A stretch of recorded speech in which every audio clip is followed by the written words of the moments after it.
Olá, meu nome é Bernardo, você está no canal Knat. Hoje a gente vai tentar entender essa frase: sem Ceres e Baco, Vênus esfria. Essa frase provavelmente ela não é de São Tomás, ela é de São Jerônimo, e Tomás faz uma referência a essa frase, especialmente quando ele trata da noção de jejum. A gente vai ver que essa frase está relacionada com a virtude da temperança e com uma relação de uma espécie com a outra, né? Quer dizer, como de um certo sentido a virtude da abstinência dos alimentos, de modo geral, ela implica ou ajuda para que a pessoa possa ter a castidade. Então, para a gente entender melhor essa distinção, a gente vai ler essa parte que ele fala sobre o jejum, que está na Suma Teológica, que é na segunda, questão 147, o artigo 1, que ele fala o seguinte, e ele faz a referência diretamente a essa citação. Ele fala assim: tem-se um ato por virtuoso, quando ele está falando especialmente a noção do jejum, né, com uma certa abstinência, que obviamente não é uma abstinência absoluta, né, porque é necessário, conveniente que a gente possa se alimentar, né, mas pontualmente a pessoa pode fazer alguns atos de jejum, especialmente, por exemplo, na quaresma, né, que muitas vezes é uma certa abstinência pontual sobre algumas, ou um comer menos, vamos dizer, a gente vai especificar isso aqui. Tem-se um ato por virtuoso quando ele se ordena pela razão a um bem honesto. Ora, isso acontece com o jejum, porque é praticado por três fins principais. Primeiro, para conter as concupiscências da carne. Por isso, diz o apóstolo nos jejuns, na castidade, visto que pelo jejum se conserva a castidade. Quer dizer, num ato que uma certa abstinência pontual, uma certa mortificação com relação à comida, né, a pessoa pode fortalecer a sua disposição da vontade e com isso fortalecer a própria castidade. Obviamente, para a aquisição da castidade, além dessa atuação de uma virtude no âmbito natural, é também necessário rezar, é necessário pedir a Deus a virtude da castidade e ele, no tempo certo, da maneira certa, concede essa virtude, principalmente com aqueles que fazem o jejum e têm essa humildade na oração e insistência.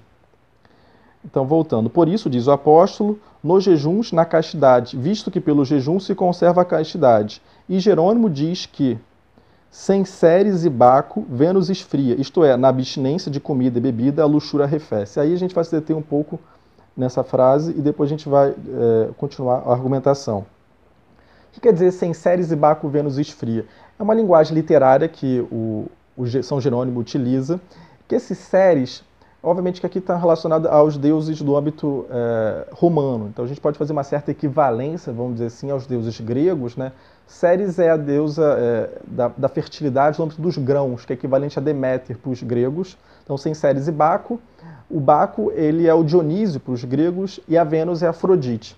Então aqui ele simboliza, o São Jerônimo, o Ceres como os alimentos de modo geral. E aqui o Baco está simbolizando uma certa intemperança com relação às bebidas alcoólicas ou intemperança com qualquer coisa que causa um tipo de entorpecente de um modo geral. Então, se você não tiver um excesso simbolizado pela divindade da Ceres, e se você não tiver o excesso simbolizado pela divindade do Baco, você tem um esfriamento de Vênus ou um esfriamento de Afrodite, simbolizando aqui tanto Vênus como Afrodite, como uma espécie de um excesso no âmbito da luxúria. Obviamente a gente vai ver isso depois, outras distinções, né? O próprio Agostinho compreende os deuses gregos como representações ou manifestações demoníacas, né? E aqui, no caso, os deuses gregos estão simbolizando disposições distorcidas do comportamento humano, né? Como o excesso da bebida alcoólica, um excesso do comer, um excesso ou uma desproporção com relação aos prazeres sexuais simbolizada por Vênus ou Afrodite.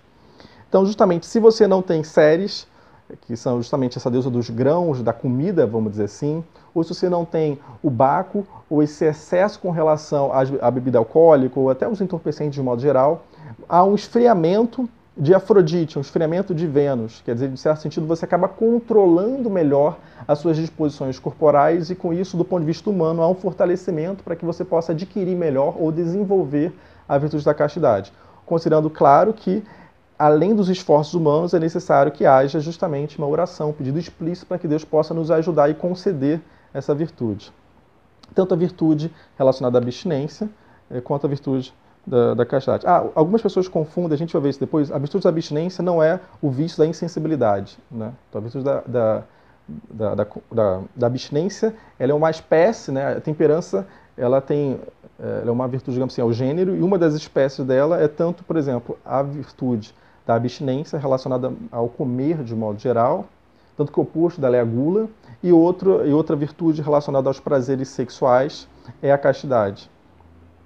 Então esse é o primeiro ponto. Então a gente viu isso. Então, primeiro ponto, a questão do jejum, ele tem conveniência para conter a concupiscência da carne. Agora a gente vai para o segundo ponto.